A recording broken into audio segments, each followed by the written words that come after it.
Wouldn't it be wonderful if we could teach the gullible to never be so comfortable with lies they eat like comfort food, to disregard the bogus claims and pseudoscientific claims? Can you imagine just how much indeed the world would change? No more political predators playing on the populace, but ilkas and plots to shift and kill metropolis. No more villains with the title in the Bible, holding phony temper Bibles like the stuff they teach is vital. Imagine it was normal to have to prove a claim you make, and folks really feel ashamed expressing content that was fake. It's not to say we never make mistakes, it's just to say we go out of our way to show the evidence it takes. Remain skeptical while you travel the road, the reason stay strapped with logic and facts. That's what it is, yo. Keep reality intact to help the truth grow. Question every claim, especially the ones you believe in. Remain skeptical while you travel the road, the reason. Well, hello and welcome to another episode of Road to Reason, a Skeptic's Guide to the 21st Century. I'm Paul Sheehan, and you are? I'm Brendan McAuliffe. That's what he says. I'd be skeptical. In either case, I'm sorry, I was just being a jerk. In either case, we're going to be doing a show today on the Orlando shooting. What else? And we're going to be doing it from a perspective of atheism, skepticism, religious motivation, mental health issues. The show normally doesn't really dive that much into gun control, but since that's part of the national discussion, we're going to tap into that a little bit as well. But we're going to obviously start off with some announcements and news. And with the announcements, I want to just remind our viewers, if you like this show, you watch this show, we ask you to please share us on Facebook. We ask you to share us on YouTube or share our YouTube videos. Subscribe to us in either case on YouTube. And make sure to give us that big thumbs up. We like that big thumbs up, that like. That's important to us. We're trying to grow our viewer base right now. We also want to start hearing more from the viewers in our comment sections on YouTube about what you like, what you don't like, what you like to see more of. And short of that, we could probably jump into the news right now. You had an interesting news item that we were just talking about, something real brief with, what was that again? Yeah, it was Istanbul closed their Pride Week parade. I'm not sure if it's any wider than that, but Turkey's been starting to crack down on LGBT events. Are they doing this under the guise that they're protecting gays from these types of extremist attacks, or are they doing it because they're becoming totally... I think it's a lot to do with their president. Erdogan has kind of gone off the rails. Yeah, there's a lot of homophobia in the world, not just here in the United States. I joke a little bit about that, but we become egocentric. It's like if it happens here, it's relative. If it happens elsewhere, we don't know about it. And it's like that 9/11 thing. Everybody woke up and they were horrified. It's like, well, guess what's been going on around the world long before 9/11? It's the world we live in. Gay people, used to have it really bad here, and it's been getting better, but they still have it really bad in a lot of places in the world, getting thrown off buildings, thrown in prison, denied permits for rallies, etc. So it's something newsworthy to keep an eye on. Speaking of newsworthy, here's some interesting news. The Freedom from Religion Foundation and the Antelope Valley Freethinkers want you to know that they have forced the Antelope Valley Union High District, school district, to pay $10,000 in fines for shutting them out of an essay writing contest. Basically, or not them per se, atheists. They were the ones that filed the lawsuit. But essentially, the award money was $1,750. There was a total of $7,500 in cash prizes, but that was their large one, was the one that was a little over $1,000. And essentially the school district decided that atheism was a scary, atheist writing an essay was just too much too much, and they actually were quoted as saying that they felt that it would promote religious intolerance and that it was something that could be perceived by parents to be offensive. And the atheists apparently said, well, we'll modify the language, to something that we feel is constructive, that, is not such a threat to you. And they wouldn't go for it. So they wouldn't even negotiate on the issue. So I think that is a move that was done by those free thinkers and the Freedom from Religion Foundation that was a very good move. We're proud of you for standing up for atheists and atheist causes in your community. And if any of you viewers out there are aware of something similar, make sure to notify us at Road to Reason. We want your news. We can also help connect you to atheist organizations to help fight back against that kind of stuff. The other thing I wanted to talk about was Bangladesh. Now, you talked on a previous show, I think it was it Marcelo? Yeah, with Marcelo about the bloggers and LGBT rights advocates have been just slaughtered over there. Yeah, atheists and gays, lesbians have been murdered in Bangladesh. Well, Bangladesh has made an arrest of one of these extremists, and basically last October, Faisal Deepan was found dead in his Bangladesh office.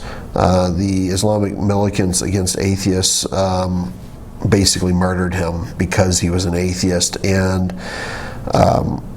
that he was someone who was, how do you say this guy's name? Ajvat Roy? He was the publisher of Avijit Roy. Avijit Roy, is sorry. One of the main people we talked atheists, about on the earlier show. Yeah.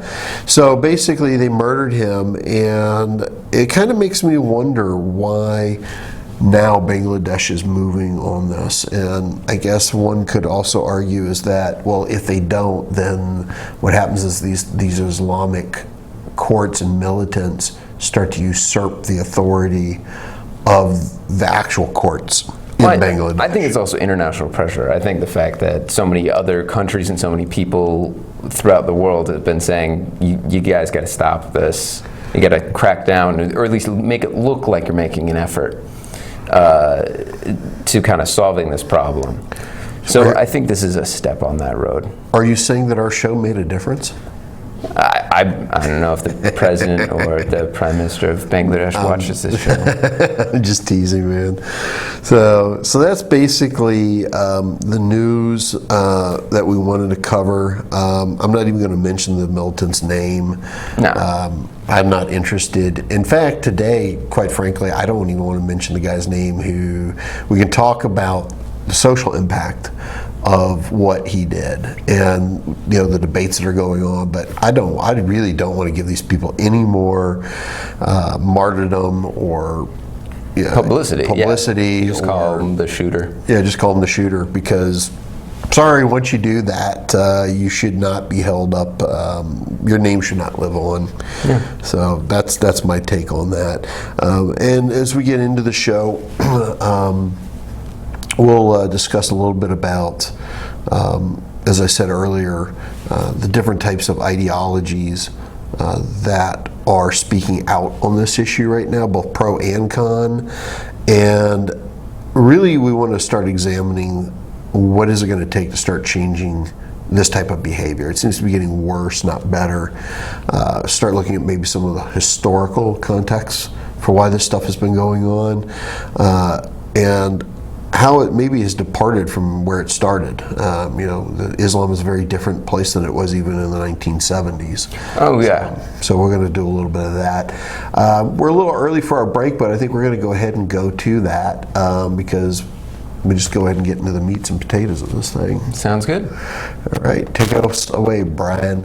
It's good. Homemade noodles. Marty, stop it. Oh my goodness, I'm so sorry. It reminds me, I've been thinking maybe we should try a new form of birth control. I heard about this one. It's called the IUD, intrauterine device. Or we could try the patch on your arm. Actually, I think that one goes on your butt. Bedsider.org has birth control information and a lot more. And it's... What do you think then? Arm or the butt? There's a lot of tree branches and dry brush over here. We should probably move the bonfire over there.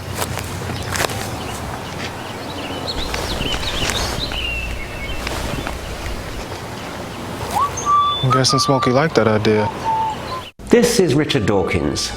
Doing commercials is unfamiliar territory for me, but I'm inviting you to watch Road to Reason, a skeptic's guide to the 21st century, on Fairfax Public Access every Sunday. Each week, the hosts tackle wishful thinking, religion, pseudoscience, and the harm they cause, with a combination of facts, humor, and community involvement.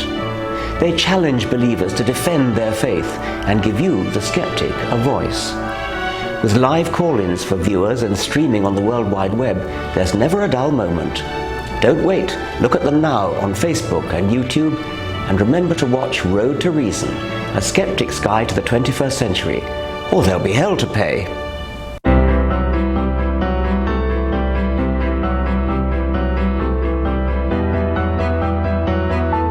Body language can tell you all sorts of things. Like someone is having a stroke. Know the sudden signs. Learn fast. Face drooping, arm weakness, speech difficulty. Time to call 911 and get them to a hospital immediately. Learn the body language and spot a stroke fast.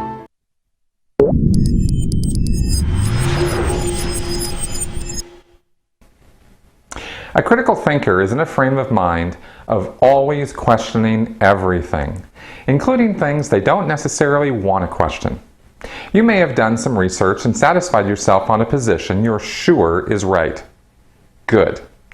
Now, after a month or two of that, go look at some research that opposes your point of view or challenges the position you've taken. You can even look into it with the idea of poking holes in their arguments if you want, but it would be better to just have an open mind and read it as though you'd never heard or seen anything on the issue before. You may be very surprised what you learn, and if you're doing this right, you will be. Always be open to opposing points of view and counter arguments. That's what critical thinking is all about. And now you know.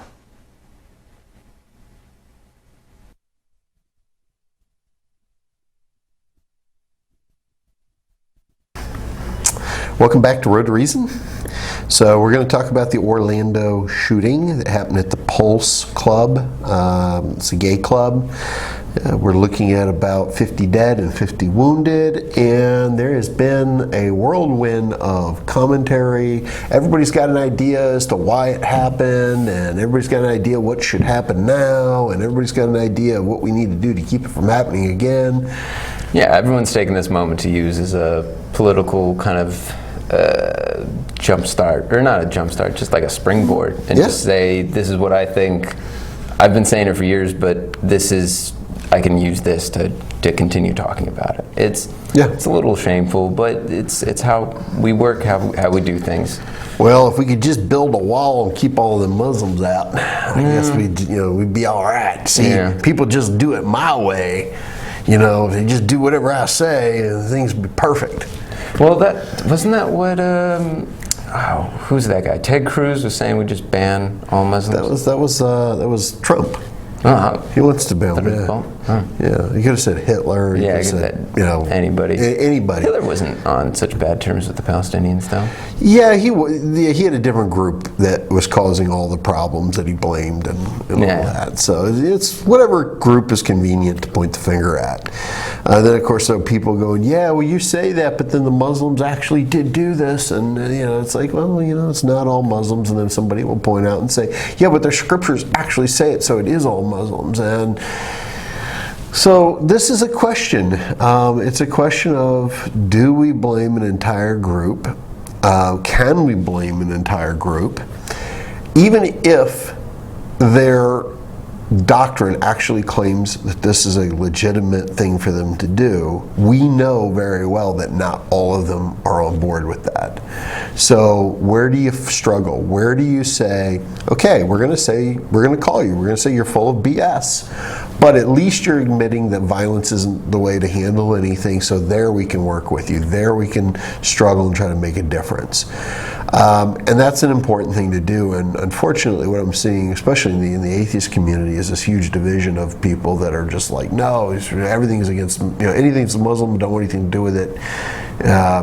It's not very helpful. The billion Muslims in this country are not going to go away because you have put on your blog a very opinionated piece about how all Muslims are wrong. But then at the same time, you can't then say, by talking about this issue, you're going to lead to greater extremism.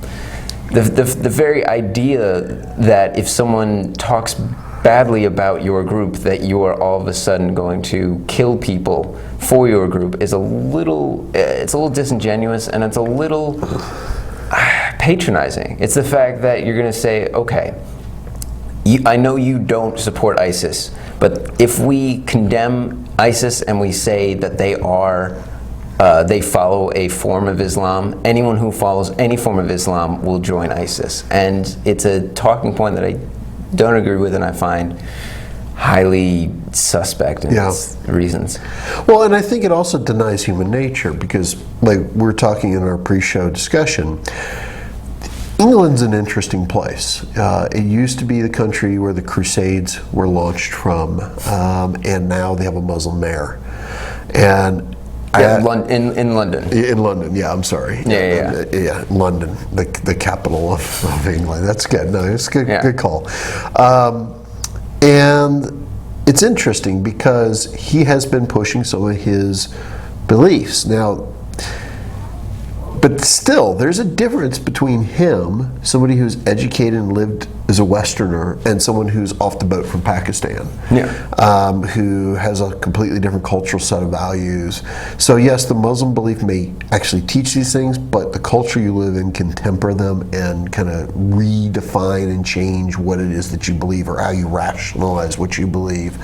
And so it is important to look for those Muslims that do place a value on a stable economy, who do place a value on separation of church and state, because they want to trade with the Jews and the Christians and not have their businesses collapse. I mean, there are people out there who are educated beyond the Quran, so it's a question of how do you find, I hate to say make peace with this, but you're not going to, really, you can keep radicalizing more and more of them by assassinating more and more people, by invading more countries. How do you find this balance? The thing is, there was a kind of worrying thing that the new mayor, I'm blanking on his name, of London was saying, is he said, if you keep talking bad about Muslims, something bad will happen. Mm-hmm. And I think that's a little scary, especially coming from the mayor of London. Yeah. And I think a lot of this is a case of identity politics, of us speaking as a blank, this should happen. Yeah. Sadiq Khan is the guy's name. Sadiq Khan, there you go. Yeah, I think it's a good question. One of the things I can say, though, is, was he making that statement as a threat, or was he stating that as an obvious thing because of all of the attacks that are going on? This is a real thing that people have to consider. I would suggest he was suggesting it as a threat. But I mean, there doesn't also need to be some leeway as to benefit of the doubt.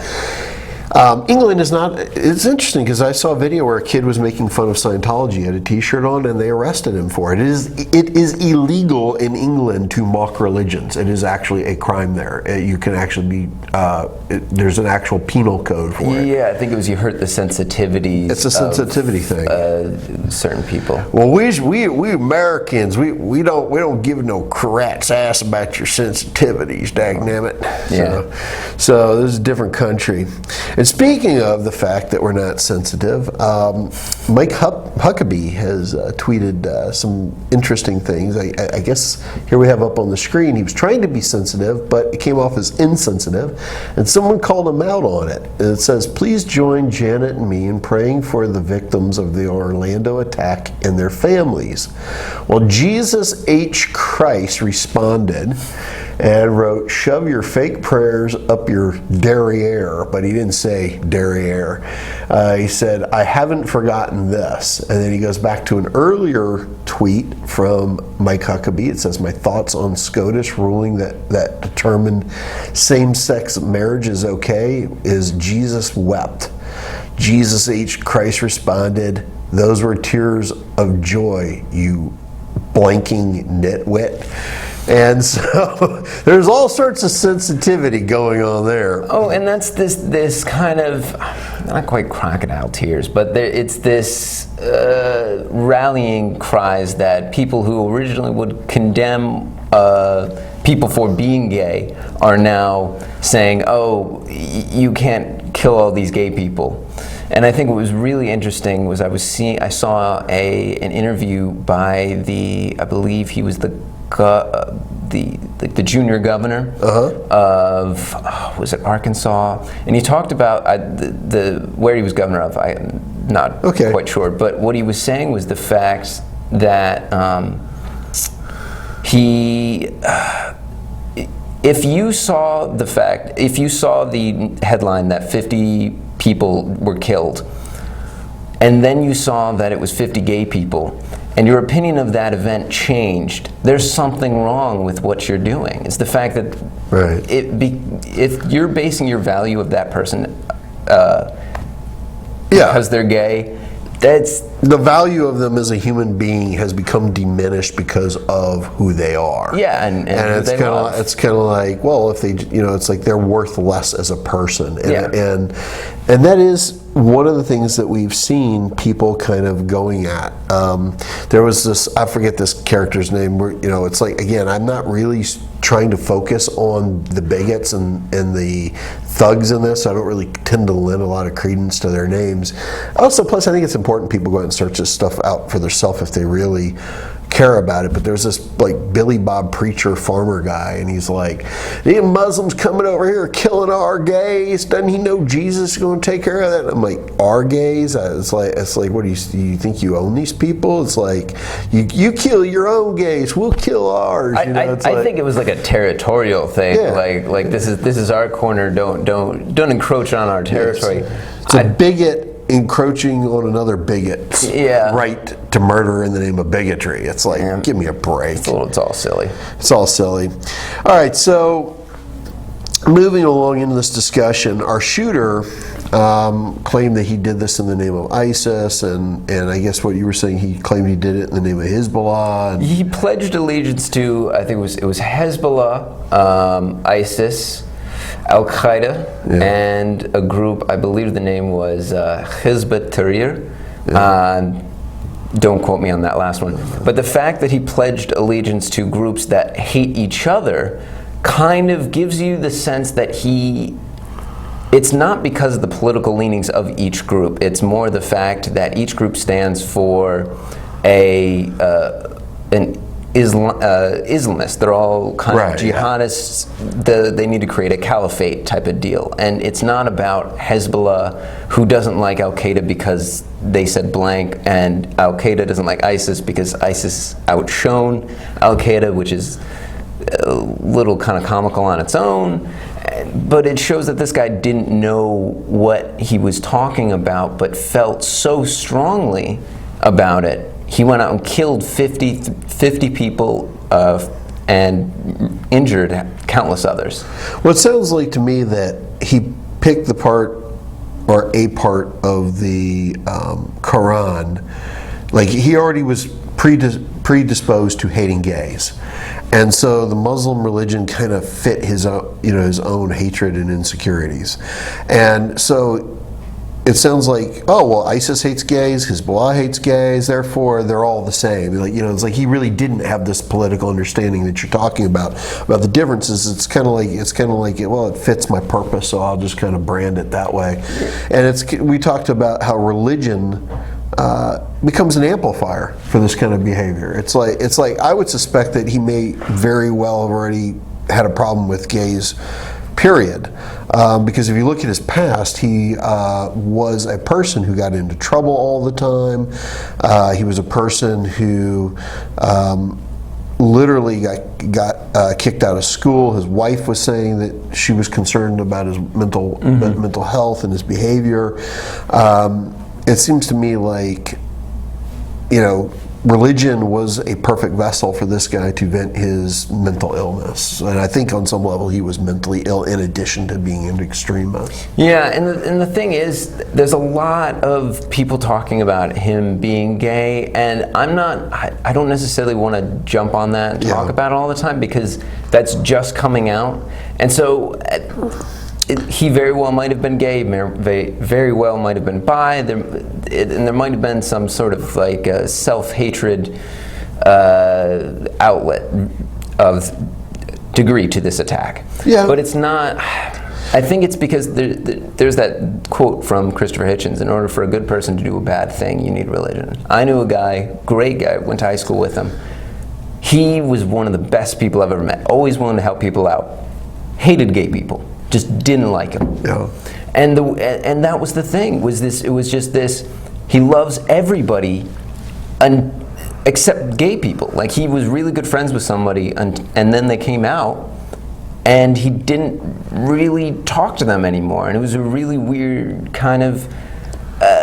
Something's going on in struggle. his head Yeah. that isn't rational, and the problem with religion is it's not rational. So it becomes a way for an irrational response to find some legitimacy. Yeah. And it sounds to me that that's what this character did when he went on his killing spree, which is kind of interesting because this is an Abrahamic belief, just like Christianity, the Muslim faith. And they're both very steeped in homophobic ideology. Yeah. And we've seen a lot of similarities between Christianity and the Muslim religion with the type of bigotry that they push, their repression of women, their ideology of doing things to your enemies that's pretty barbaric. But homosexuals, I think, are somebody that they target. And what I actually found interesting is Mike Huckabee is not the only Christian in this country to say things that I feel, his insensitivity was an attempt to be sensitive. Yeah. But we also have a Christian pastor that we're going to show a clip here in a moment, who actually mixes no words about, he doesn't care about being insensitive. He actually is glad that these people are dead. He wants more of them dead. He actually said that all homosexuals are sodomites, all sodomites are pedophiles, and that effectively the shooter didn't finish his job. He wished he had gotten more of them. And so we'll go to this clip to give you some broader idea of who this character is, and we'll come back and talk about it. And look, as Christians, we need to take the stand that it is not our job to sit there and say, oh, this is a tragedy, or oh, this is something we mourn. Or look, the Bible paints a picture that these are wicked people. People say, well, why have you given up on the sodomites? Don't you want to reach them and bring them into church and try to convert them? Look, here's the problem with that. Why would I try to reach someone that God gave up on? Now look, those of you who say, well, I don't know that I believe that. Then what do you do with Romans chapter 1, verse 32? You just cut it out of your Bible and say, well, that's the one part of Scripture. Look, you either believe all of it or you don't believe any of it. We're not here to try to say, well, let me tell you what I like about God's Word and what I don't like about God's Word. I got to take the whole thing, whether I like it or not. And he says that they which commit such things are worthy of death, not only do the same, but have pleasure in them that do them. I mean, do we believe that this is the inspired, preserved Word of God? This is God speaking. This is what God said. He said, but these as natural brute beasts. You know what God calls them? Stupid animals. He says they're brute beasts made to be taken and destroyed. I'm not standing up here tonight and saying, let's go get some guns and let's go get them. Okay, that's not what I'm saying at all.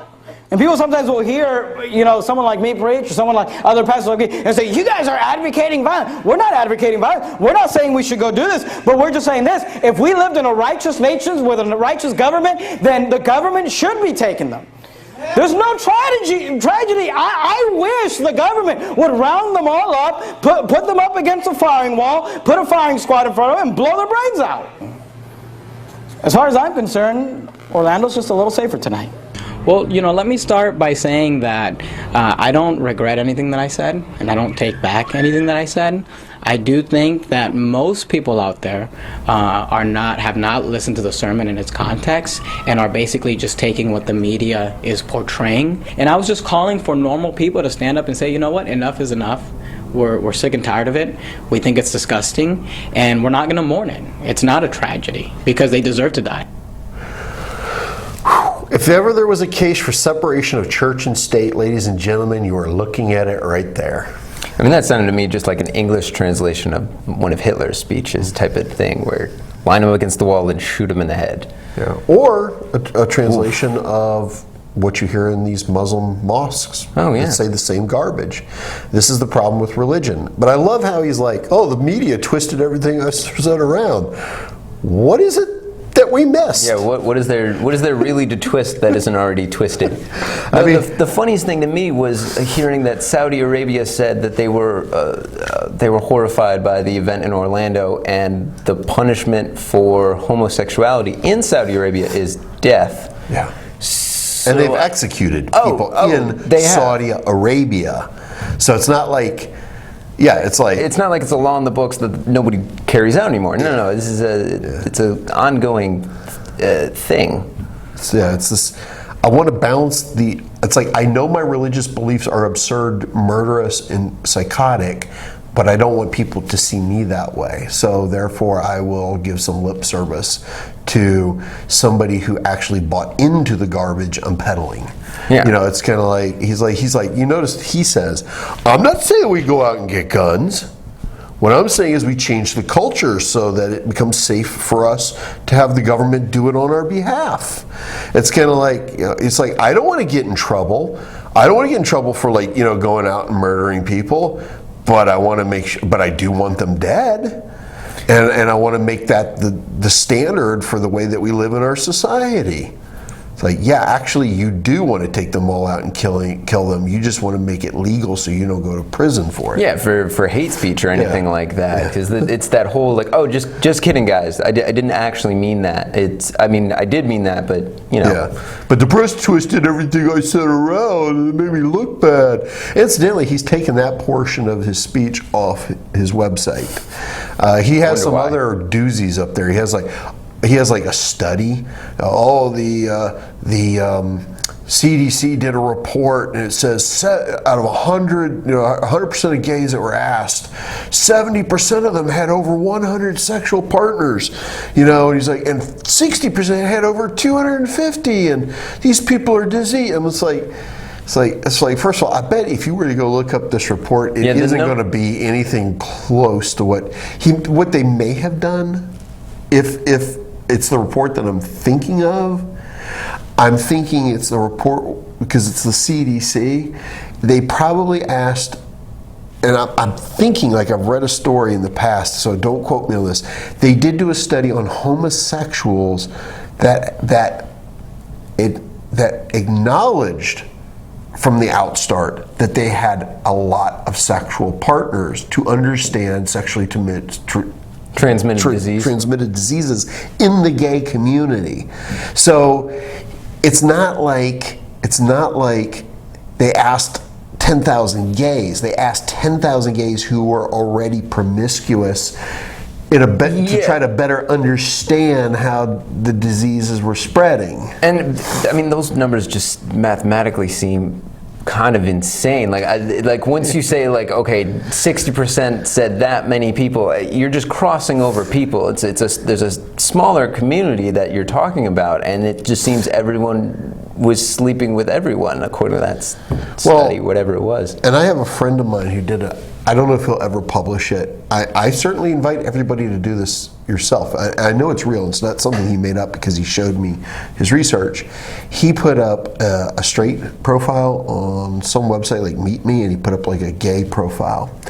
And he basically was like, I'm looking to get laid, I want you to do all this dirty stuff to me, I'm free sex, and he's like, I'm expecting the women will want nothing to do with me, but the gay dudes will be all over me. Well, got news for you. It was across the board. The gay guys wanted to hold hands, go walk on a beach. They want, they wanted a life partner. They wanted, somebody to share special moments with. They were not lining up to tap this guy, and it was kind of like, it's like the human nature kind of came in, these people wanted, were not lining up the way that the stereotypes would have you think. Yeah. And so it's kind of like, this guy's sermon is BS.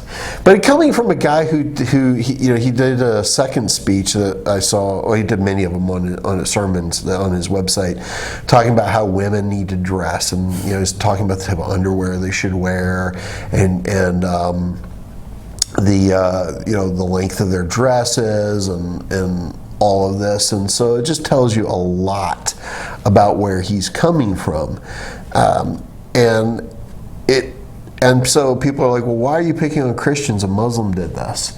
And I think what we should do is we're going to go to a clip now, and we're going to watch a Muslim talking about homosexuals, and then I'm going to invite the audience to kind of like look at the difference and the similarity of these two characters.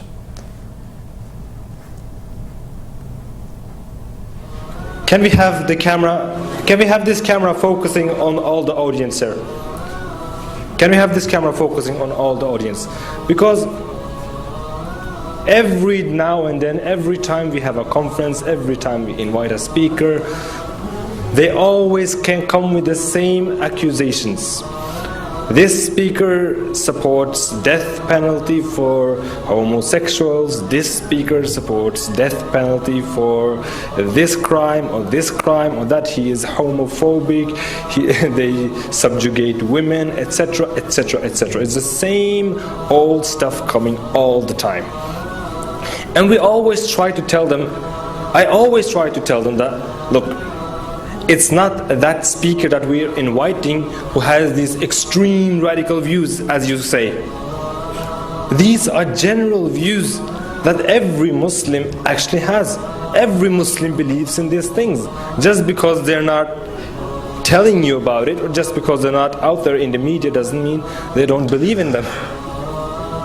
So I will ask you, everyone in the room, how many of you are normal Muslims? You're not extremists, you're not radical, just normal Sunni Muslims. Please raise your hands. Everybody, mashallah, subhanallah. Okay, take down your hands again.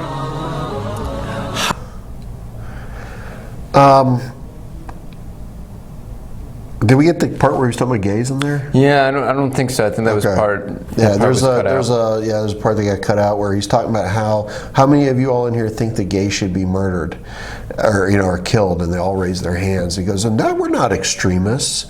We're moderates. And how many of you, it's like some of the most wretched behavior from this guy, where he's talking about what should be done to people who do not fit what the Quran or their interpretation of the Quran says that that these people should be doing or living the way they think. And it's like, and every time he's like, it's like, well, are we extremists? Are we extremists? Like, no, we're not. And that's the thing I would like to say, is that there really is no difference between him and the Christian, other than one of them says Allah. He says, you don't see it in that clip, but he says Allah Akbar a lot, right? Mm-hmm. And the Christian's like, praise Jesus a lot. It's like, it's the same kind of rhetoric, and both, one's like, so the Holy Quran says, and then like the Christian's like, the Bible says here. It's like, it's the same garbage, different name. Yeah, but not to credit the Christianity or that particular pastor, the number of Christians who believe what he does is percentage-wise is a lot less than the percentage of Muslims who would hold what we would call radical views. And the fact that in Palestine, 99.7% of those polled in, I think it was a Gallup poll, said that homosexuals should be killed. Yeah. And it's not like if you went to Vatican City, you're not going to get the same percentage. It's not going to be that's not going to be the response. And so I think it has to do with the sort of the ages of these religions. Yeah. They go through these stages of reformations, but then they have their crusades and they have their like inquisitions. Yeah. And because in the Old Testament it talks all about the expanse of Israel and the Jewish people. It talks a lot about them getting screwed over a lot, but it's that part of their expansion. And then we had the Dark Ages with Christianity expanded and blew up and took things down a dark path. And I think it's just, this is the natural progression of large religions. Yeah, I tend to agree with you, and I think that one of the things here is interesting is how absolutely terrified the Muslim religion is at a Reformation. They're willing to kill you over drawing a picture. They're willing to kill anybody who falls outside the scope of their beliefs that are stated in the Quran. They want no penetration of their ideology that in any way, shape, or form tempers it. Yeah. And Christians, and I have to say that Muslims today are better Muslims than Christians are actual Christians, because Muslims really do know the Quran. You cannot go into a mosque, like they literally make reading the Quran an actual part of what you do. It's not just prayers. It's there's an actual indoctrination into the Quran. So I would say most Muslims are probably better versed as to what is in their holy book than most Christians are. Most Christians will sit here and try to go, we don't have no problems with gays. It's like, well, you ought to read the part in the Bible where it says to stone them. We believe in women's rights. Do you now? Have you read your Bible lately? So there is a certain hypocrisy when I think it's great that those Christians don't want to kill gays. They don't want to oppress women. But then what purpose does their Bible serve? Because they've already abandoned its ideology. That's always the really funny thing when you look at people who don't take all of their text for what it says, is you get this idea of, yes, it's the Word of God, but I mean, I don't really have to listen to this part. Like I know better. Like I can eat shrimp, it's fine. I can do whatever. But then you feel like it's your life's kind of work to follow the rest of it, and it's like, well, if you're not going to listen to all of what God says, why are you listening to anything of what God says? Exactly, and it's like if God was wrong about that in the Bible, then exactly what was He right about? And if you understand the Bible and the Quran, you know these were not written by God; they were written by so-called prophets. These prophets often had things that today would be indistinguishable from a hallucination or some mental illness or a seizure or whatever. Also, a lot of what is written in the Bible and the Quran is written from a third person. It's, well, the Prophet Muhammad said this, or, Paul said this. It's kind of like, God can't even get it in the second person. He's got to have a third person and sometimes a fourth person. I think it's an editing thing. I think God and Jesus and Muhammad just need better editors. I'm not sure. Yeah, pretty weak, man. Yeah. So, I'm going to talk a little bit about gun control. So, as you brought up, you have the extreme right in this country going, we need to ban Muslims. We need to, bring the Muslims in check. You got the extreme left in this country. We need more gun control. Yeah, we need to ban guns. Yeah. Make it harder for them to get. As if using box cutters and flying planes into buildings and killing 3,000 people has anything to do with guns. Or Molotov cocktails like the Happy Land fire in '90 that killed 87 people. Or, any of the other numerous ways that you can kill people en masse that's easier and cheaper and more effective than using a firearm. I think these people are completely missing the point. A piece of paper, a background check does nothing to deter someone who is psychotic. It's like, well, I can't go in there and murder them because I got this permit, or it's like. And the weird thing is the fact that apparently this shooter at Orlando was being investigated by the FBI. I believe twice. Yeah. So there is a question of, hang on, maybe this guy, we should ask him some questions before we sell him a gun. Well, but then at the same time, it turns into this question of, well, it can start to snowball, and it'd be like, well, okay, you didn't say something as bad as this guy, but you said something that's almost as bad, so we're not going to allow that. Well, then we get this issue of due process. Yeah, where exactly. you take away someone's rights. Should we strip people of the right to vote until they've proven that they're not a terrorist? Should we, I have a problem with the no-fly list. I really, truly do. Really?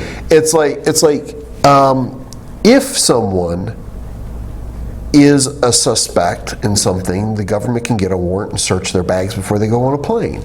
But this idea that the government, I'm sorry, that's Nazi Germany. It's like the government doesn't approve of your opinion, and we think that you are not in line with our beliefs. Therefore, you can't travel, you can't enjoy any of the other rights. Okay, I actually know a guy who owns a gun store, and the FBI did ask, because he did go through a background check, they asked him to not sell a gun to someone, and that he as a gun owner was not obligated to sell them the gun. But the idea that the government is looking at you, or the government looks at leftist politicians. I mean, people like Paul Robeson, people like Muhammad Ali, who just passed away, were all on government watch lists at one point because of their unpopular points of view. The reality is that, in my opinion, what caused even more damage. Now, that's not to say that anyone in that club would have carried, but in Florida, it is unlawful to carry a firearm in a place that serves alcohol. Now, of the 5 states that allow carry in bars, not one of those states has ever had an incident where someone was drunk, pulled out a gun, and started shooting. The idea that somebody goes to a bar, like you could be the designated driver and carry a gun. It's illegal to drink and be carrying, but to go to a bar, who's to say that? I mean, all these guys went there just to drink. Maybe some of them went to meet guys, or just to hang out with their friends, or socialize, or whatever. But one thing is guaranteed is that the law required, in order for them to not be criminals, they couldn't have carried in there to stop him. Yeah, but at the same time, the fact that, it was just a ton of people. I'm not sure I necessarily want someone who really loves guns, but doesn't spend 100 hours at the range every 2 weeks or something like that. The fact that you have people who aren't used to extreme situations like a shooting incident, giving them, letting them have guns, and then they shoot someone else by mistake. And so that's the part that I get hung up on, and I have all this confusion about, is the fact that should it be okay for someone to do that, or would it cause more harm than good? And it's I don't think really interesting to look at the statistics, because you can't go with what your gut says. You have to look at what's happened and what conclusions you can draw from it. Right. Well, I think that I do think statistics are important, but I also think people's rights are important. And and when someone is spraying bullets at you, depending on how much training you have or don't have, you have a right to shoot back, in my opinion. But that's really one of the things, though, that I think too much focus has been placed on, is the whole gun control thing right now. I think people are missing the point about teaching real tolerance, about reducing extremism. That guy, like I said, he could have done just like with Happy Land. He could have thrown a Molotov cocktail inside that bar and killed as many, if not more, people. To focus on the object instead of the mentality that drives it is something that I think people are completely missing the point. It's like that scene out of Conan where, James Earl Jones goes, "Steel is weak, boy. The mind is stronger," and he gets the girl to jump off the cliff. And there's a certain truth to this. Oh, definitely. What gets people killed is the behavior. It's the errors in thinking. Oh yeah, no. The reason the shooting took place was not because that guy had a gun. Just because you own a gun doesn't mean you go shoot up gay nightclubs. Right. The reason those people died was because of ideas, and the ideas that guy held that he really, really, really trusted. Yeah. And a lot of us here think that those ideas were pretty bad silly, ones. bad. Yeah. Well, I do want to mention, and we'll move off the gun control discussion here in a second, but I do want to mention that Pink Pistols is a gay gun rights group. And there's actually on their Facebook page they had like all these like comments about I own a gun, I'm gay, I own a gun because I'm gay, which I thought was kind of interesting. Yeah. But they also have had their membership go from 1,500 on Sunday night to 3,500 by Monday morning. So there is there is something where I would like to say if you're a Muslim and you're watching this show, or if you're anyone and you're watching this show and you're thinking about becoming a copycat, think again. These people are able to defend themselves, and you do see copycats in these kinds of situations. And I know there's a story about ISIS is terrified of being killed by women in Syria. Yeah. So they send the women fighters out. The Kurdish women fighters. Yeah. If you're a Muslim radical and you're going to shoot up a gay club, keep this in mind. You could get killed by a homosexual. Don't let it happen to you. Keep your gun at home and learn some tolerance. Yeah, no, it was really interesting. I was talking to a gay guy I work with, and he was talking about his boyfriend wanted to go to Pride Week, to the Pride Parade with him, and he says no. And he was scared to go for years before this tragic shooting happened. He was so afraid that something like this would happen at one of the parades. And I can't imagine what that's like to be like, I can't be who I am with other people who are just like me because I'm afraid that we will be killed because of it. Yeah. No, it's a real concern, and I know we had the Ex-Muslims of America come into this show before, and everybody was like, was it safe? What if somebody shows up to the station and does something? And this is the problem when you have a camp that rules through fear, and you cannot let them rule by fear, because then it becomes a situation where you're literally denying who you are as a person. And it's kind of funny because that Christian minister that we were showing earlier that was pushing his kind of bigotry there, I'm trying to see here, what was it, Pastor, what's his name here, Roger Jimenez, talks about, he has rules for his church, and amongst the rules is that being in their congregation is a privilege, it's not a right, and if you're gay, you will be kicked out. Yeah. And another Christian minister said, I can't even imagine what it must be like for the people that are gay and lesbian that are in my church to hear something like that. Well, here's what I want to tell Minister or Pastor Jimenez. Dude, you have gays in your church and you don't know about it, and you driving them into the closet, making them live in fear, doesn't change a thing. If you really believe in God, God will know. The only thing you're doing is pushing intolerance. They're going to be gay today, they're going to be gay tomorrow, and they're not going to not be gay because you tell them they're going to burn in fire, which is also on his website. Yeah. So. Yeah, and back to that, the fact that you can't really talk about, you can't show a picture of the Prophet Muhammad on TV or in a newspaper or in a magazine anymore. It's absolutely horrendous. There's a guy who talks about this. His name is Majid Nawaz, and he calls it the Voldemort effect. It's the fact that you can't say the name, you can't talk about it. Everyone kind of hushes up, and it's this fascinating phenomena that I think started with like Salman Rushdie, with the satanic verses and all that stuff like that. And I think it's absolutely contrary to what the America stands for, and the ideas of, okay, you might have your ideas, that's fine, I can have my ideas, but I can make fun of your ideas, and for you to then punch me in the face because of it, it's not necessarily what the proper response should be. Is the fact that we should be able to ridicule other people's ideas. We should have our own ideas ridiculed, and we shouldn't kill someone because they ridiculed something that we may hold very dear. It's life. You see it though, not just in religion, and on the surface, what I'm about to say may sound bad, but if you think about it, it's actually accurate. It's like the N-word. Yeah. You can't say the N-word.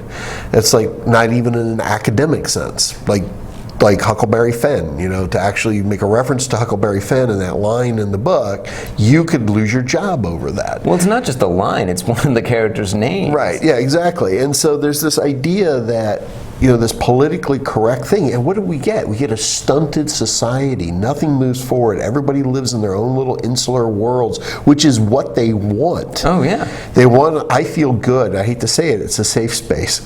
And, and the Muslim religion has got one of the world's biggest safe space with not... Well, yeah, it's armed. Yeah, it's an armed and dangerous safe space community. It's like, if we're not going to have any reformation here. We're going to kill you to make sure it stays that way. Yeah. No. They have bouncers at that safe space. Yeah. Well, we're coming up on the end of the show. We got about 3 minutes left, and I just want to say that if you're watching this show and you're watching this episode, and there's parts that really made you upset, the thing you have to be aware of is what you do when you're upset. I get really upset when I see that Christian minister. I get more upset with him than I do even the Muslim that said the things he said, partially because we cut off part of what the Muslim said. I'm just teasing the technical director. But the thing is that we're not a Christian nation, but I will say that there are more Christians in this nation. So I believe when that minister or that preacher speaks, that I feel like he is representing my country more than the Muslim does, in the sense that there are more people in this country that would identify with him, and I don't like that. That's a fair statement to say, but at the same time, just because he has a larger group of people that may or probably not listen to him, I hate giving any sort of credence like that. Yeah, but the thing is, the Muslim world sees that, and they go, see, that's the world of Christendom. It's like when we attack another country, they regardless of why we do it, they're going to always see it as a Christian attack, like the Western. I don't know. I think it's a culture thing. I think it's more Western, the Western imperialism rather than Depends. Jesus bombs. I think by the time you're third generation, part we're not going to get into today was how the U.S. has basically put up a lot of these Muslim dictators and killed off the intellectual bases, and there's this vacuum now of people over there that don't have college educations that listen directly to the Muslim clerics and don't really have any other points of life. We're out of time on that, but perhaps we can revisit that in a future show. But I do think that if you're watching this show, you really need to just take a chill pill, and you need to say, yep, killing people because they're gay is wrong. And if you already believe that, you need to ask yourself, how can I be smart to change that and not wind up attacking someone simply just because they happen to read the Quran and believe in that. So until next week, ladies and gentlemen, I want to thank you for tuning in to another episode of Road to Reason, A Skeptic's Guide to the 21st Century. And make sure again to check us out on Facebook and promote our social media, YouTube. We need those views and support on YouTube. So, sounds good. Groovy, baby, groovy.